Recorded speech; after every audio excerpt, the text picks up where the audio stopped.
December rolls in and the lights are at their brightest. We've given the hot takes, talked all the ball we can talk, and called this just about shots in every single sport you can think of. Ladies and gentlemen, right now I have 6 contestants before me who have proven what it takes to get here, and now they'll have the chance to prove themselves the best ball knower in all of Texas student television. You're going to want to open up a window because this one's about to get real hot. It's the Fall 2024 Tournament of Champions on College Crossfire. All right, I'm going with classic, the 9-9-9. I'm going to do the 9 hot dogs, 9 beers, 9 innings challenge. Need I say more? Need I say more? Need I say more at all? From Costco specifically, I'm going to take 2 double chunk chocolate cookies, ice cream sandwich, but it's fried.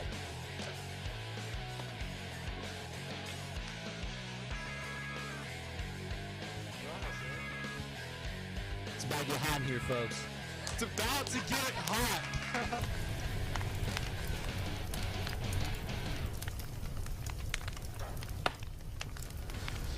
Good evening to all our viewers tonight. I'm your host, Robert Gonsolin, and we've got a very exciting show in store for you. It's the Tournament of Champions, and we've got a great lineup of contestants before us. But as you know, before we cap off this entire semester, we have to tell you that this show is going to be brought to you by Cap Metro, Austin's transit system. We connect you to work, school, play, and everywhere in between. So, if you're going to go to a watch party for the Georgia game this weekend in the SEC Championship, plan your ride using capmetro.org this weekend. Now, on to the Tournament of Champions, the final show of 2024. We have an amazing, star-studded roster of contestants tonight, and right here, right now, you will get to meet the first 3 on this very first side of the bracket, because it's going to be 3 people in the first block, 3 people in the second block. Only one advances to the final round where we'll have a 1v1. So, let's get started with our introductions. Starting things off, we have a man who's made 3 appearances so far this semester, 2 wins. The man who you all know as last year's executive director of this very show, it's the Justin Goosman.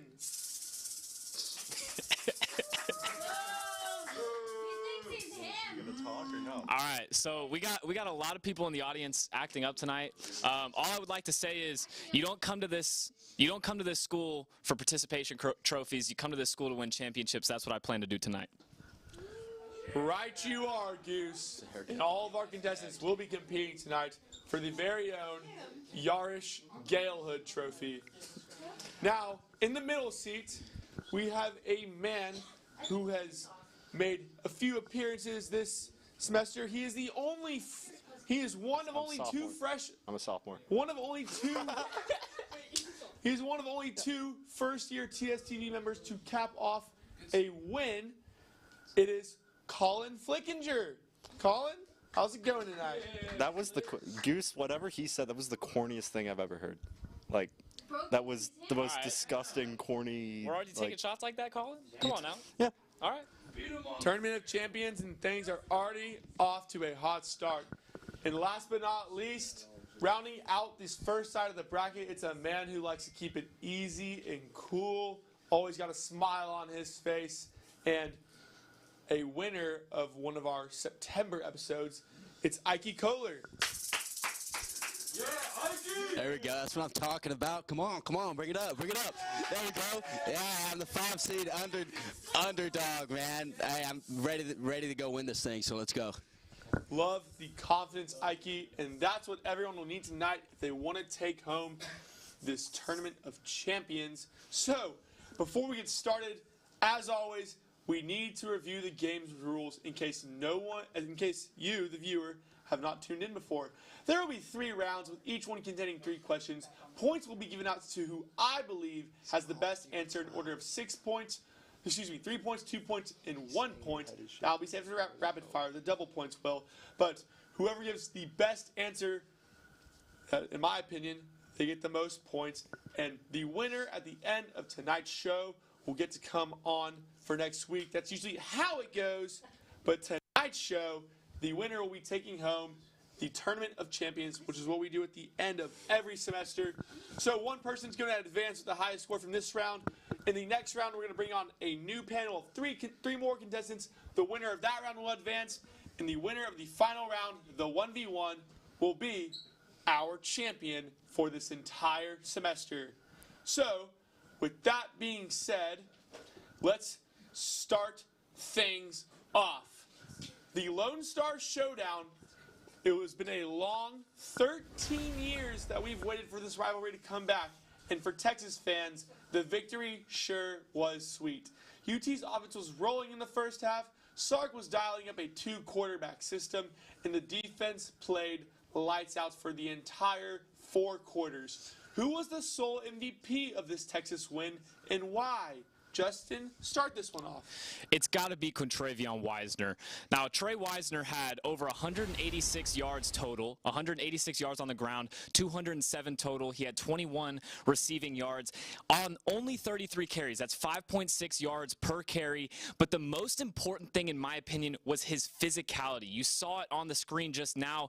His hit in the third quarter, I thought, set the tone for how Texas was going to play the entire second half. Now, a couple of turnovers on the offense definitely held things back, but Trey Wisner's physicality was really impressive to watch. I think he etched his name not only in the Longhorn history books, but in the college football history books with that performance. Now, another important factor is the time of possession. Texas had 34 minutes and 40 seconds of time of possession in this game, which kept Texas A&M off the field for a substantial amount of time, especially in the second half, with the final drive where Trey Wisner closed it out for Texas. And in my opinion, that's the most important thing in this game, was Trey Wisner's physicality and the time of possession that he gave Texas. Using the ground game to take up a lot of clock is probably the best performance Texas has done at that this entire season. Colin? So I want to bring up, he said physicality. I want to go more specific into that. He had 147 yards after contact out of 186 yards. That is 79%. And then also, he kept drives alive. A&M could not score on offense because they were constantly so far down the field, they had to make their way back. Trey Wisner had 10 first down rushes, 8 of which were for 10-plus yards. He continually pushed A&M back further and further, even on drives where, we had to give up the ball. Texas ended up getting significantly further down the field than they would have on a 4-and-out without Trey Wisner. And also, even on the possession that we had, Texas had the punt blocked. Texas started at, I think, the 16-yard line, and Trey Wisner had 27 rushing yards on that drive. The block, they started at the 19-yard line, Texas A&M. And with the block, without Trey Wisner's rushing yards, they would have started at the 3-yard line. They probably score if they get that opportunity. Yeah, that drive, I would say there was a lot of times where Wisner kept drives alive on a 3rd and 2, 4th and 1, 4th and 2 type of plays. There's only time I can think of where Wisner didn't get there, and there's only one time, is when A&M got the ball back to score at the end of the game, and then you had Barron Sorrell and Vernon Broughton come up big at the very end to get the ball back. Ikey? SEC football is won in the trenches. This game was won in the trenches. We knew Trey Wisner was a dog. Okay, he ran 150 yards against Kentucky the week before. 7 snaps into the game, Kevin Banks Jr. goes down. The redshirt freshman out of Melissa, Texas comes in. Trevor Goosby had only played 11 games his entire 2-year career. He had the highest passer block rating of the entire offensive line for the game. If there's a hole in that offensive line, the entire offense is thrown off balance for the rest of the game. Trey Wisner owes his yards to Trevor Goosby. Okay, so he is the sole MVP of this game. Goosby coming up big for an injured, likely top 5 NFL draft pick. Definitely was a huge part in keeping that offensive line stable that game, stepping up big. I have to agree most with Mr. Colin over here, given many of those yards led to first down runs to 10-plus yards or more. You also bring up the physicality in the offense. Trey Wisner putting up a historic game with 45 carries, 45-plus carries? 33. 33 plus. I don't know where I got the 45 from. Still a huge number. I'll give you the 2 on that one. And then Goosby coming up huge in this game, but I do think Wisner's impact was a lot more. And still great interest all across the board. 3, 2, 1. That's going to lead into our next question. So tomorrow night, 4th-ranked Texas women's basketball will play their biggest game yet of the season as they'll tip off against the Notre Dame Fighting Irish, who are currently on a 2-game losing streak. If Texas wants to stay undefeated, or if Indy wants to avoid a 3rd straight loss, what are the keys to both teams in this game? Colin? So the key for Texas is going to be, continuing their good defense. They've had 55 points per game scored against them on average this season. Meanwhile, Notre Dame is scoring 85.6 on average. And Texas needs to focus mainly on their 3-ball. Notre Dame gives up an average of 5.3 3-pointers a game, while Texas is only converting about 2.9 on average. Texas shooting 26 from beyond the arch. If they want to beat Notre Dame, they're going to need to get that up. Notre Dame's key for the game is to get the ball to their playmakers. They have 4 players on their team with double digits points per game. They have a much more effective scoring offense. The problem is they're not consistent enough. Against Utah, they only had 34% shooting percentage, and against TCU, it was 40%. If they want to win this game, they need to hit their shots more consistently. Hannah Hidalgo has averaging 24 points and 6 rebounds. If they can get the ball to her, I think they have a really good chance at winning the game. Yeah, being able to shoot the ball and give it to Hidalgo, it's huge. That will be huge if they want to, avoid that loss. Ikey? So Texas's basketball, the women's basketball team, they're historically good. They're the first Texas team since the 87-88 season to average 78 points or more in their first 7 games. They're averaging 92 right now in their first 7 games, but what makes this Texas team special is their depth. They had 4 players scoring double digits against West Virginia. Justice Carlton against Butler, the freshman, scored 30 against Butler the game before. She put up 10 against West Virginia, but also Kyla Oldacre and Aaliyah Moore came up big in the paint in the Gulf Coast tournament. They're 2-0, turning the page to Notre Dame. They're coming off of 2 straight losses. They blew a halftime lead to Utah, and they turned the ball over too much. Texas basketball, they forced 27 turnovers a game. So for Notre Dame to win, they're going to have to keep it close and take care of the ball. And for Texas, if they get a big lead, they can rely on their defense to pull it out for them. Indeed, that Texas defense is huge, with Taylor Jones still on the roster, providing some height for the Longhorns. And then, Notre Dame, they've struggled with turning the ball over. Can they keep it close, like you said? Justin, finish this. Yeah, I'm going to echo some of the sentiments that these 2 guys just brought up.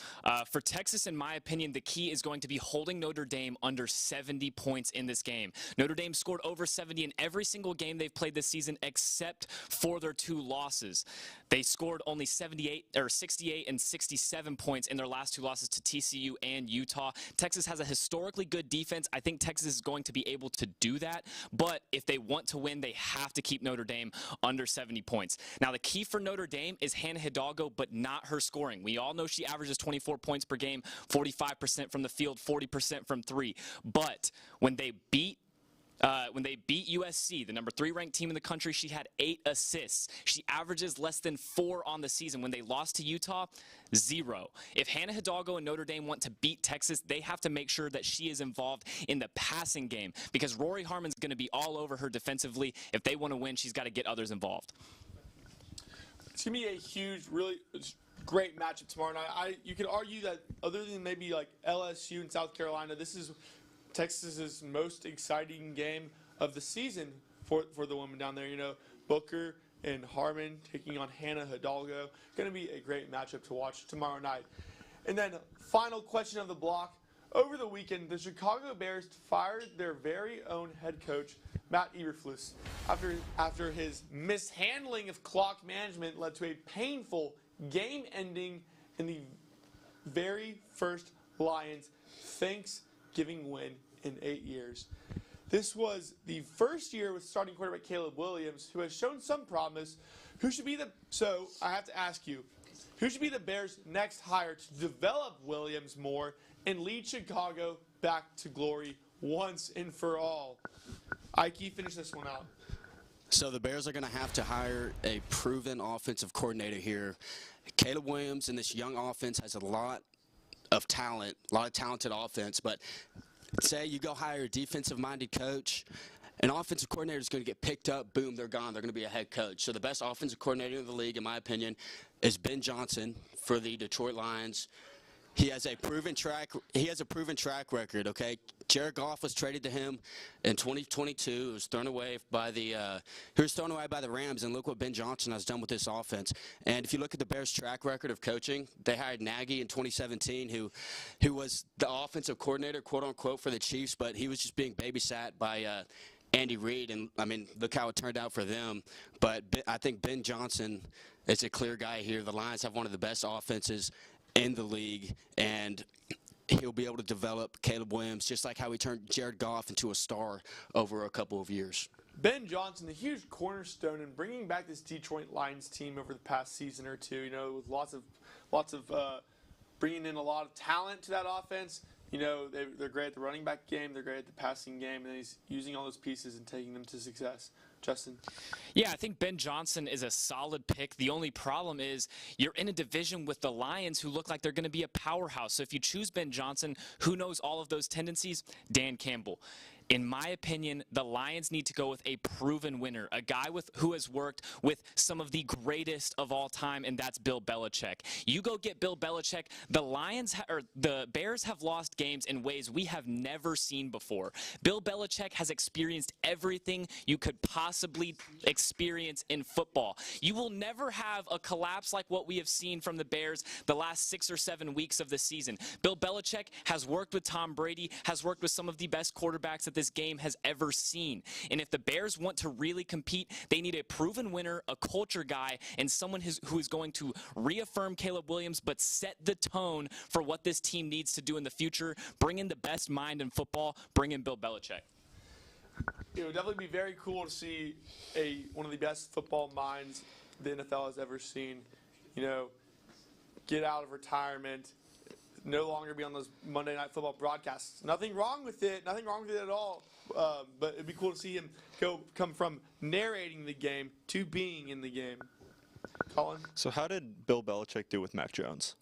Anyway, so let's talk about Joe Brady, the Bills offense. All right, so let's talk about the Bills offensive coordinator, Joe Brady. He used to be he was the LSU passing game coordinator in 2019. Joe Burrow transfers from Ohio State after riding the bench for 3 years, goes to LSU, is the #1 draft pick, the Heisman winner, and the greatest, or arguably the greatest passing offense in NCAA history. Fast forward 3 years, he's hired as the quarterback's coach for the Buffalo Bills. Josh Allen, after he gets hired, gets 3 of his best years in his career, 3 out of 4 career years. The Bills currently have the second best offensive EPA in the NFL. We're talking about a guy who not only has the experience, like he said, let's look at who has the best track record, Joe Burrow and Josh Allen. You're telling me that's not a great track record? He has a great offense. He can probably help develop Roma Dunze as well. You're looking at a guy who has the tools to get it done. He runs one of the best offenses in the league, and he's proven at developing quarterbacks. So are we talking about the same Joe Brady that struggled with DJ Moore and the same weapons in Carolina? And who was the quarterback? The Patriots. That's all I'm saying. Horrible in Belichick. Great answers all around. That's going to wrap up our first block. It's getting pretty chirpy here on this first side of the bracket. But as you know, that's right, it is getting hot. As you know, there can only be one person who advances to the rapid fire round and can still be a champion. And just so before we announce that, just thank you to everyone coming on. Thanks for coming on all semester and giving us your hot takes. We encourage you to come on next semester. It's been super fun doing this. But with that being said, can we get a drum roll for our first side of the bracket winner, Mr. Justin Goosman? Bang! Bang!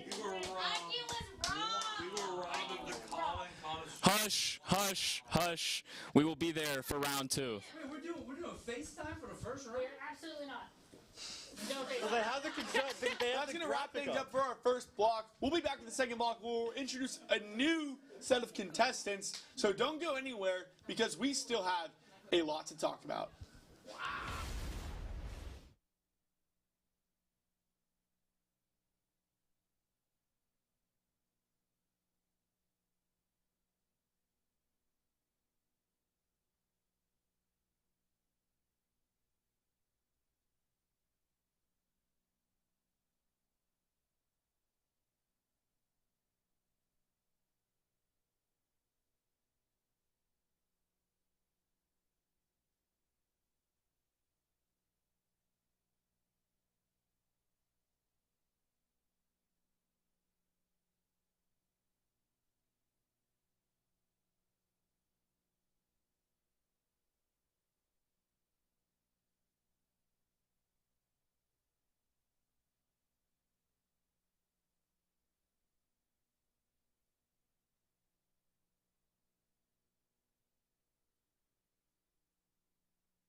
Why is no one here still?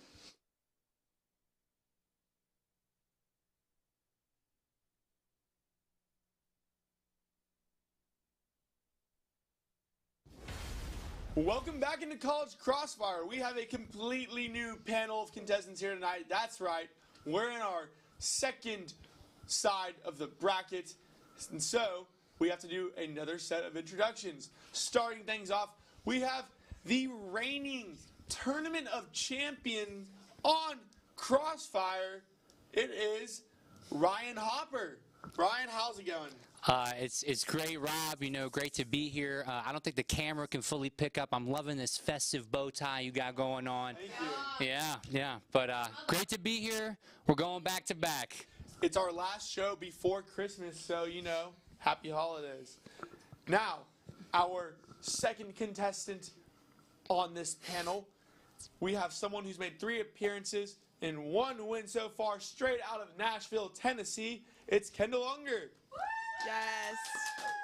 Excited to be here and represent the females with Deb. So we're just hoping for a good show. And I think this is the first time, at least since I've been here, a female has been on Tournament of Champions. So. Retweet.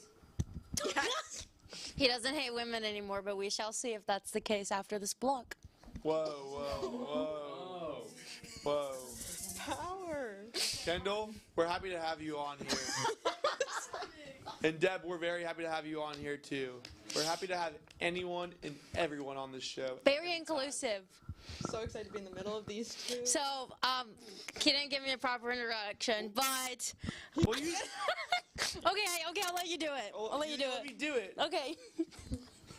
And just ending things off for the introduction, we have our TSTV football producer, our champion of the Halloween Spooktacular, and a college press box producer.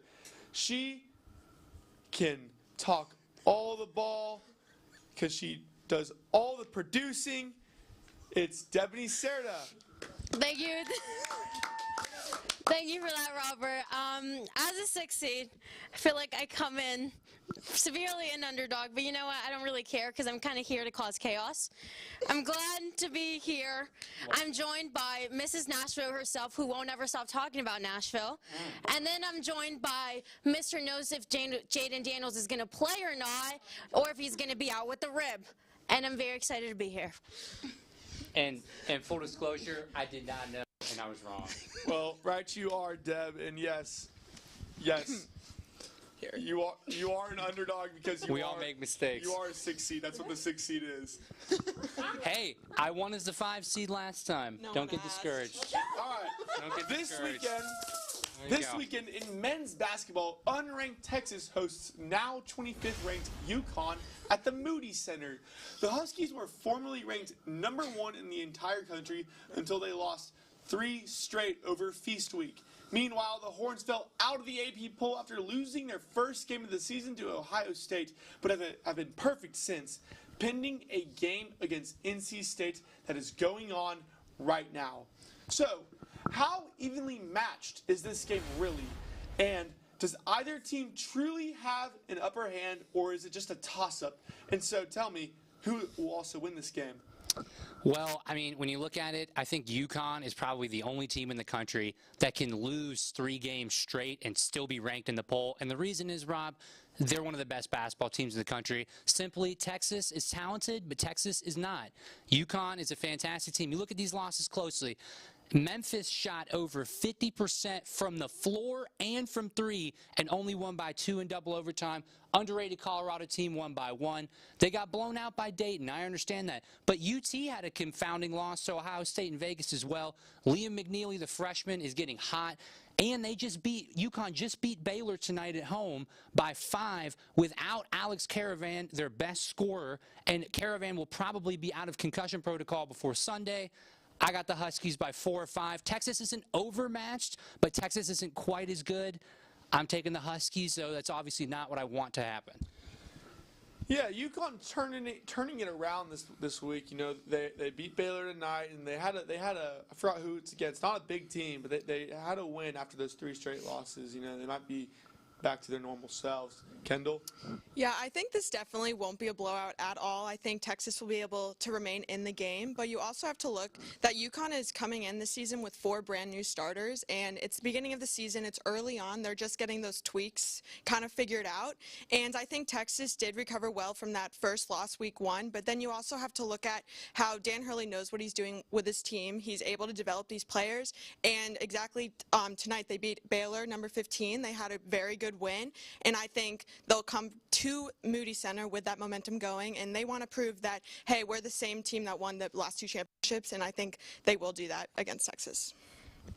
UConn still wanting to tell people, hey, we brought the last 2 national championship trophies back to our college. We're not going anywhere. Debanny? So I think this is going to be a very close match, because if you look at this game on paper, it's fairly close. I mean, Dan Hurley, as of recent, has been the standard of college basketball, especially with just what he's been able to do with the UConn program. But if you look at it just on paper, Texas has only been able to score 83 points on average throughout the games they've played thus far. UConn's been able to score 86. That's a 3-point game. So it's very much going to come down to the wire. And aside from that, both teams Texas has held their opponents to 63 points, and UConn has held them to 62. That's still fairly close. And let's talk about where Texas really struggles. They clearly struggle in the paint, especially with the rebounds. Texas rebounds on average 37, and UConn rebounds 38. That's still a fairly close game. It's going to be a toss-up, but obviously, I mean, if you look on ESPN, Texas is technically supposed to win. They're favored by 50. It's like 55% that they're favored by, but I don't think that's necessarily going to matter, because it's not necessarily going to be a home atmosphere, because everyone's going to be up in the SEC championship. I think Texas is able to pull it off if they're able to, if Jason Kent gets back in the rotation, or if they just are able to click together and they come off a big win against NC State tonight. So Texas with the win if they put the right things in place. Interesting takes from all 3 of y'all. Now, later this week, Texas football will travel to Atlanta, as Debanny mentioned, for the SEC Championship to get a second crack at taking down Georgia, the only team that has beaten them this season, and a chance to bye in the college football playoffs. Is Texas truly better than they were when they last played the Bulldogs? And if so, how do they need to win this game? Kendell? Yeah, I think everyone can agree that was not the Texas team we know, and I think it's kind of an advantage going in because Georgia's probably thinking, oh, we have it in the bag, we like intimidated them last time, we can watch this film, like whatever. But you also have to look that Texas has only gotten better, and during the Georgia game, they could barely even rush the ball. They averaged 1.1 yards per rush. Then you have to also look at the line, how many sacks Ewers took. I believe it was 7. They had tackles for loss. It just wasn't a cohesive line at all, and I think basically they just have to take everything that went wrong there with the rush game, with the line protecting Ewers in the pocket. I just think they need to turn it around, and they know that. They have to watch the turnover battles, they have to watch the penalties, and I think they know that. They're going to play smart game on Saturday. Yeah! Sorry. Indeed, it was very tough for them to move the ball. They just getting sacked, like you said, the protection wasn't there. Even running it through the middle, through the line, it wasn't there. Debanny? I think when we all watched that Texas-Georgia game, Coach Sarkisian got out-coached. There's no better way than putting it. He got out-coached, and it was clearly shown because Kirby Smart drew up some plays that took everyone by storm. And obviously you had the water bottle incident, but we're not going to talk about that today. But what I think happened during this game was, I think Texas, everyone was talking about this weekend. You had College Game Day, you had F1, and I think that got into their heads when it came down to perform. Everyone scrambled. They couldn't figure out what to do. And on Monday, this is a completely different Texas team. The defense is playing together. They're one of the best, and it's something that they've been proven. But the offense on the other side looks completely different from when we saw them in October. But I think the most interesting fact was on Monday, me and you were both sitting down, and in the presser, Coach specifically said, we have plays that we haven't even opened yet. So I think this is a much more comfortable Texas team, that they're not scared to throw new plays in. And I think that's exactly what they're going to do. Coach is going to put the best playbook he's ever done, and he's going to coach the game of his, like the biggest game of his career. And everyone's going to look in the stands and be like, thank you, Lord, praise the Jesus. And that's what I think is going to happen. So Sark will be cooking per Debanny Cerda. Ryan Hopper finished this one off. Well, I mean, I would agree that, Texas had its worst game of the season against Georgia, but that was for a reason, because Kirby Smart, I think people forget, he's not just a master recruiter. He is a master defensive scheme guy, and he is a master motivator.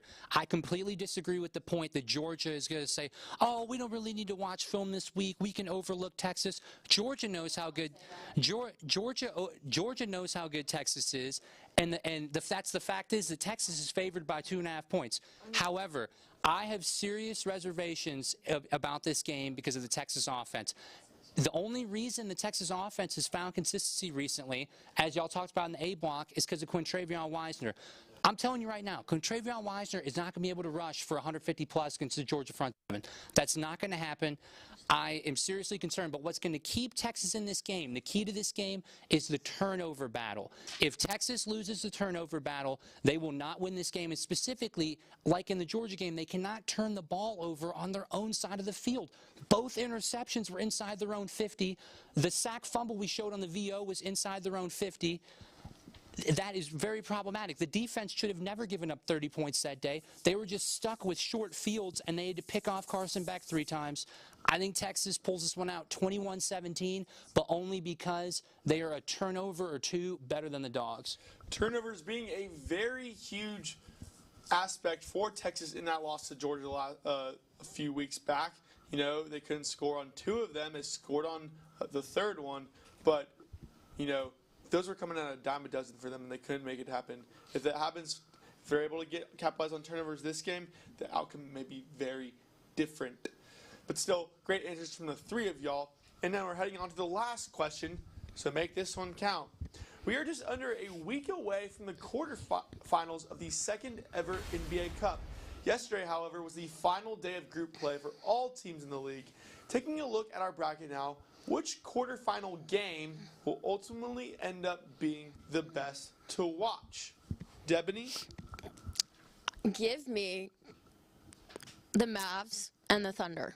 It's a rivalry game, and look, you talk about Shai and Luka, who are probably 2 of the most entertaining guys in the NBA, who, I mean, when you're watching them, they pull tricks up their sleeve that you've never seen. They're just so entertaining to watch, whatever they do, whether it's going down the court, whatever they're doing in the paint. But look, you're talking about a Thunder team who is severely young. And look, I'm not trying to call Luka old, but the Mavs team is a little older than compared to the Thunder. The Thunder's just a lot more younger. So you kind of have like an older generation versus a newer generation. So it should be interesting how they match up.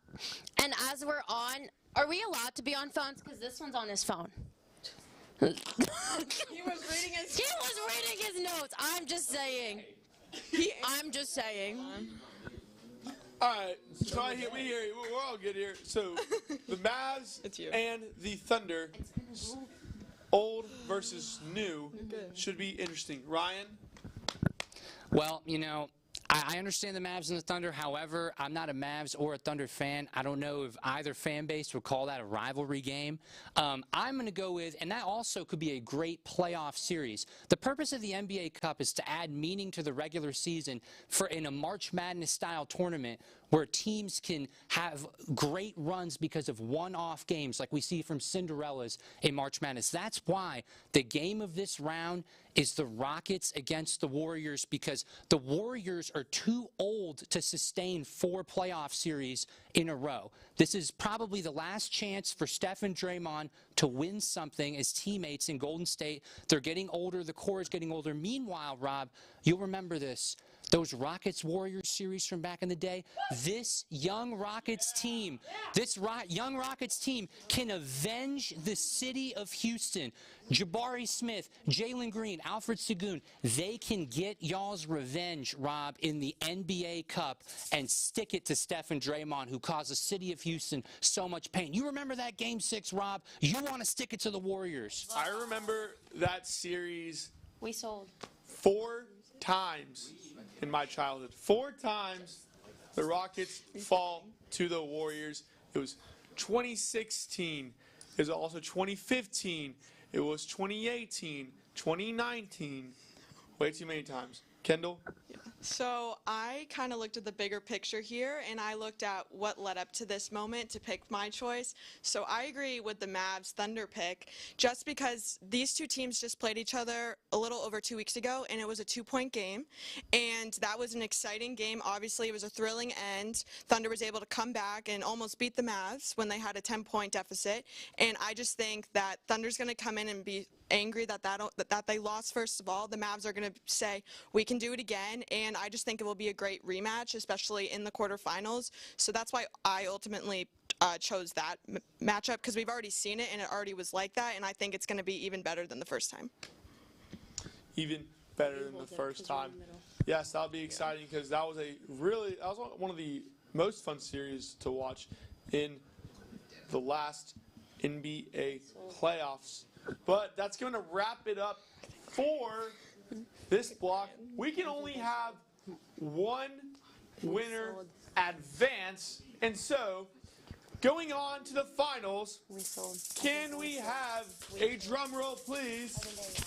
Oh, I have the mic. Advancing is Debanny Cerda. Oh my God! The underdog! Anyways, he doesn't hate women. I never did. Yay. He never did. Never did. But thank you, Ryan Hopper, Kendell Ungar. Thank you so much for coming on to Crossfire this semester. We encourage you to go on to the show as much as possible next semester. We hope to see all 3 of y'all here on Wednesday nights. Thanks for coming on tonight. And that's going to wrap it up for our second round. When we get back, rapid fire for all the marbles, a 1v1 for the first time this year. It's going to get really hot, so be sure to tune in just a second.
we have the final round of this entire semester. It's the 2024 Tournament of Champions, and we have a 1v1 going on right now, set to start.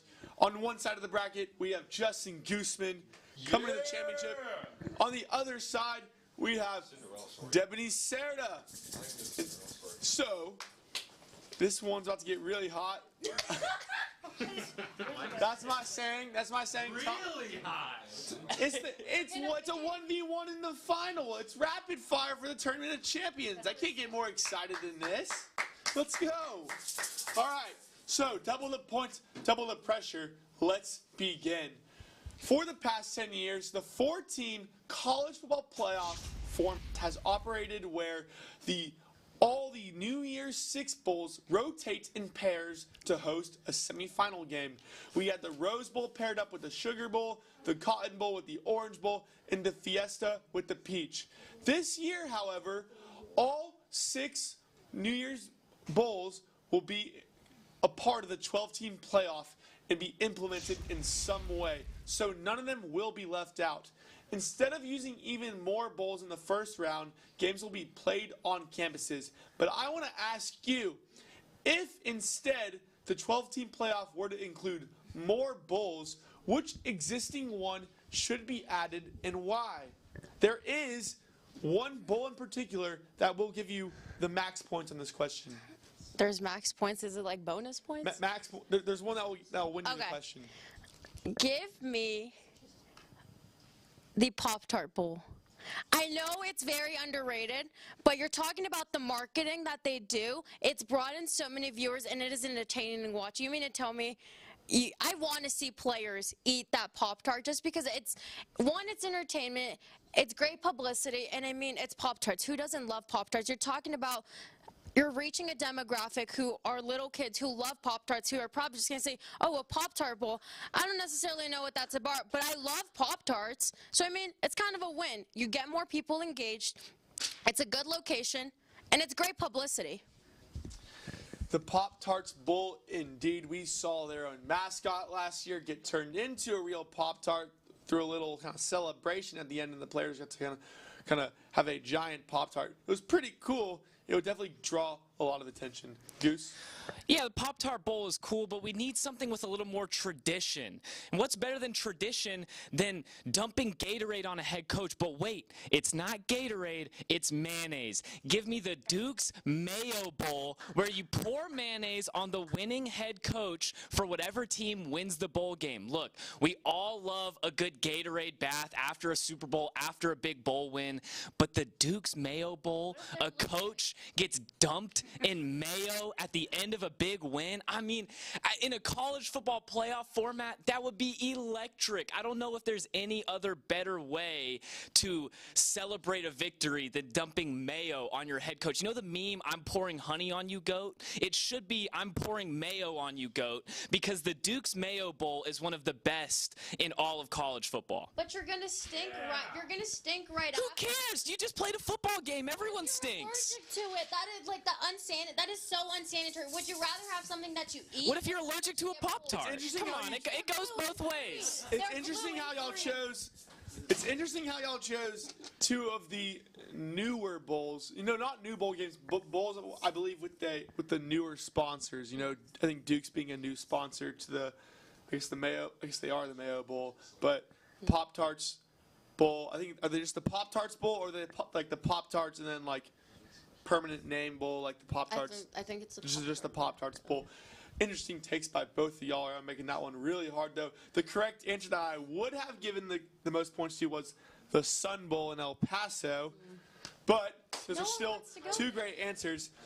One of the best venues in all of college football, it's also for sure. the oldest bowl game not in the playoffs, I believe. And then, so we have to move on to our second question, though. I appreciate all the emotion there. But here we go.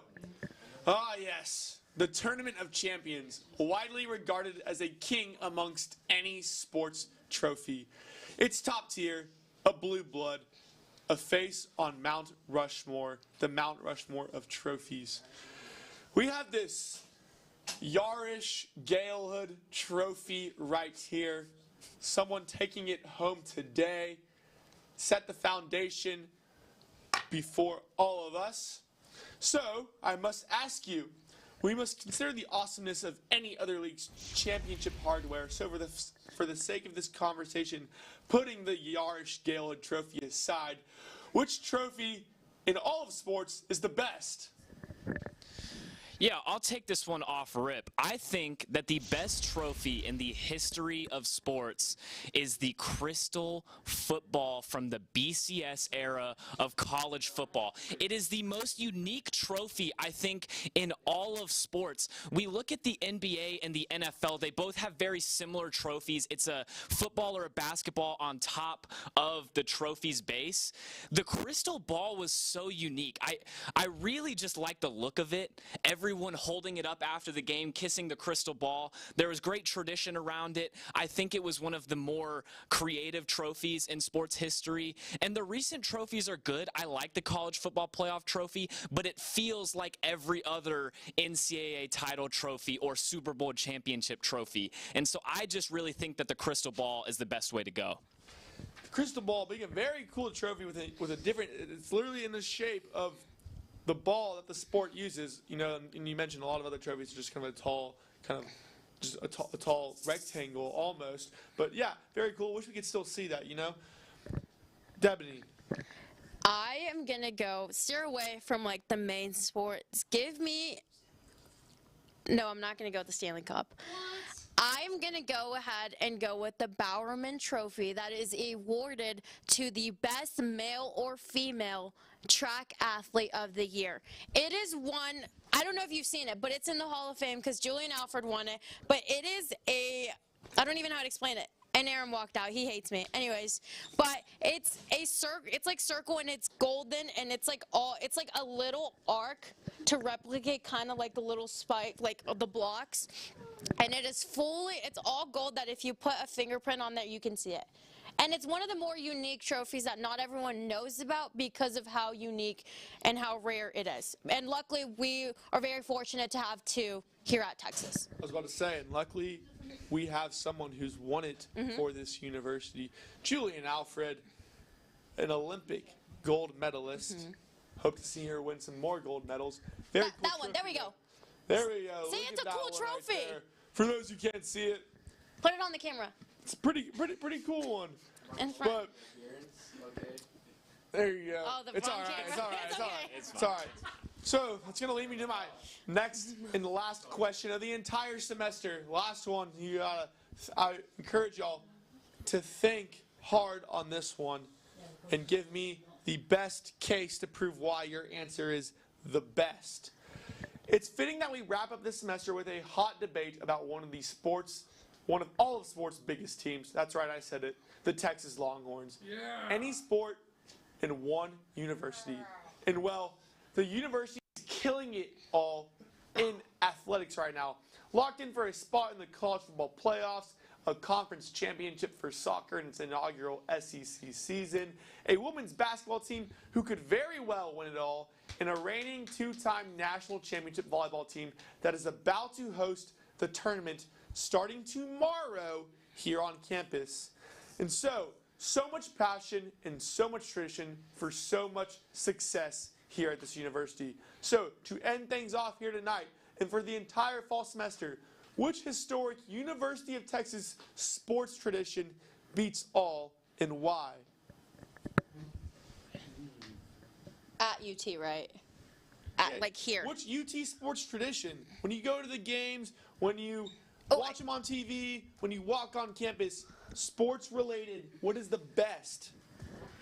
There is nothing more than gets me hyped when I am going to a football game, a football game, a soccer game, a baseball game, then a flyover.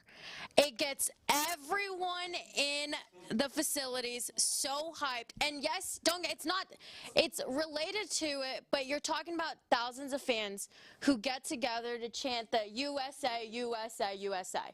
And it brings everyone together, whether you're rooting for the other team or you're rooting against or you're rooting for Texas, it brings everyone together. Indeed it does. And I think it's very cool when, you have flyovers for a couple of games, and then like the third or fourth game, it's unique. They switch it up a little bit. They have helicopters flying over. Shout out DKR Flyovers on Instagram, posting all of your flyovers for DKR football games with information about each flyover in the description. Very cool. Justin, finish this one off.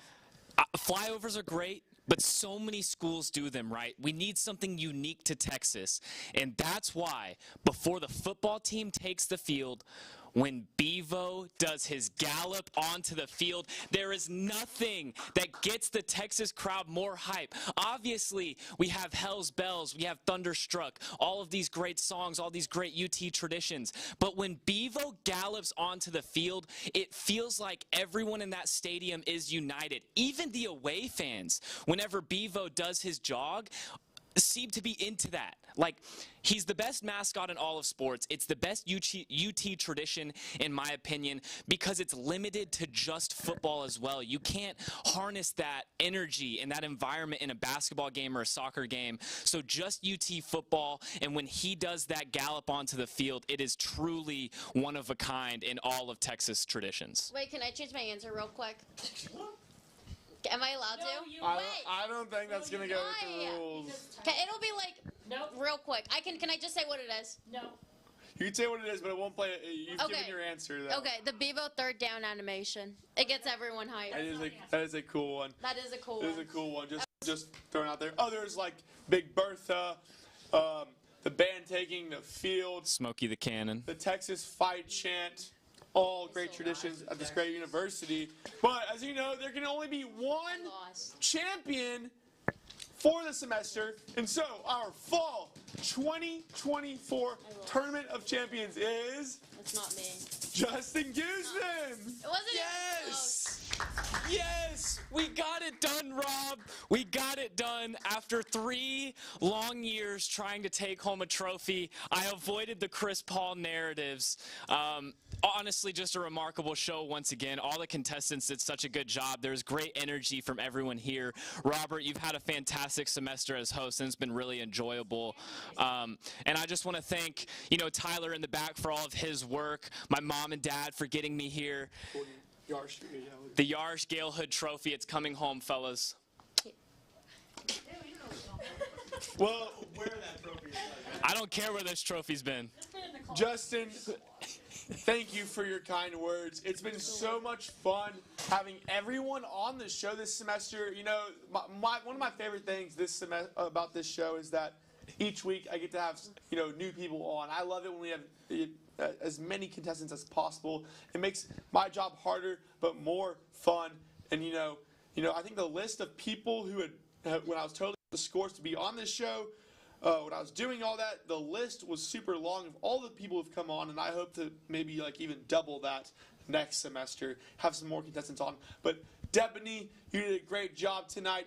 Justin, congratulations to you.